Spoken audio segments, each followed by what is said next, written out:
জাতীয় হৃদরোগে হঠাৎ করে আমার সেজু ভাইয়ের শাশুড়ি মারা গেছে। যে সেজু ভাইয়ের শাশুড়ি মারা গেছে।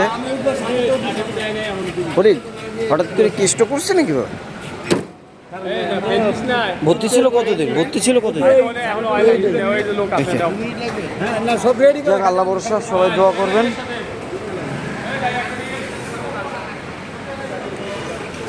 এখন লাশ নিয়ে যাচ্ছি আমরা এলাকায়, 6 নম্বর টবলক এলাকায়। এরপরে সিদ্ধান্ত নেওয়া হবে গ্রাম বাড়ি না কোথায়।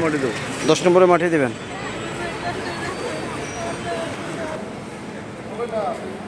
প্রিয় আত্মীয় স্বজন এবং শুভাকাঙ্ক্ষীরা যে যেখানে আছেন, আপনারা 6 নম্বর টবলকে চলে আসতে পারেন এক নজর দেখার জন্য। যতদূর সম্ভব 10 নম্বরে আমরা দাফন দেওয়ার ব্যবস্থা করব। তো এখন আমরা নিয়ে যাচ্ছি।